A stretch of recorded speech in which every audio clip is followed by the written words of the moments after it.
Sa kagustuhan nga po mga idol ng NBA na maging competitive at mapataas ang rating sa All-Star Game, napilitan nga ang liga na baguhin ang format nito sa isang 4-team tournament na ikina-excite nga daw ng napakaraming mga fans.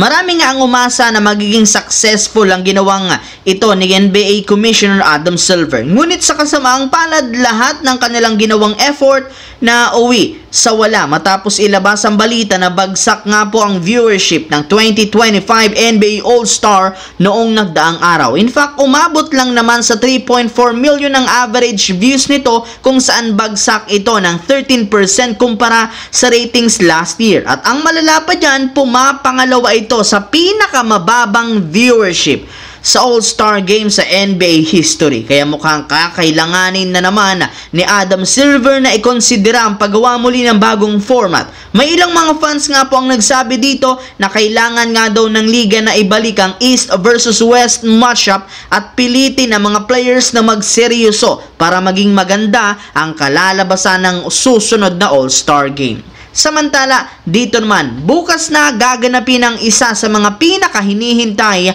ng rematch ng Los Angeles Lakers laban sa kanilang karibal na Denver Nuggets. At bago pa magsimula, inanunsyo na ngang nakalista dito ang probable si Luka at LeBron. Ibig sabihin, inaasahan na makakabalik at makakapaglaro na ang dalawang ito. Pero hindi rin naman magiging sapat si Luka Doncic para matalo ang Denver dahil kakailanganin nga mo nila dito ng isang big man na pipigil kay Nikola Jokic. At base nga po sa balita, imbes na si Alex Len ang gamitin nilang backup center ni Jackson Hayes, plano nga nilang ilagay dito ang two-way player na si Trey Jamison III para makapag-matchup sila ng mas maayos sa pisikalan ni Nikola Jokic. Ito na rin naman ang mismong rason bakit nila siya kinuha at binigyan ng kontrata, dahil gamit ang kanyang malaking katawan at pisikal, mas makakasabay nga ang team na merong malaking sentro kagaya ng Denver Nuggets. Kaya bukas natin malalaman kung magiging epektibo ang ginawang adjustment na ito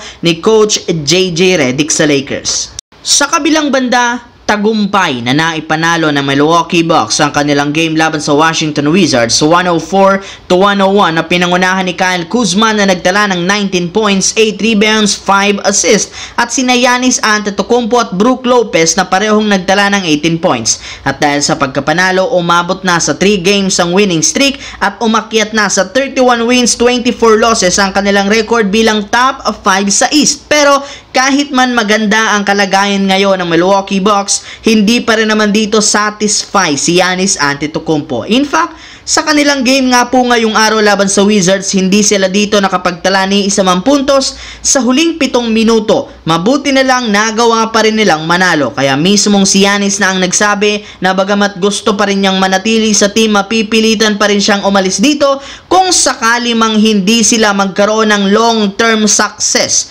sa mga susunod na taon. At lahat nga ng dramang nangyayari ngayon sa team at kay Giannis nagsimula matapos suspindihin ng 25 games ng NBA ang kanyang kakampi na si Bobby Portis. Kaya kailangan nga talaga ng Milwaukee Bucks na gumawa ng paraan para mapalakas ang lineup, dahil last chance na nga daw ito ng team para mapanatili si Giannis Antetokounmpo.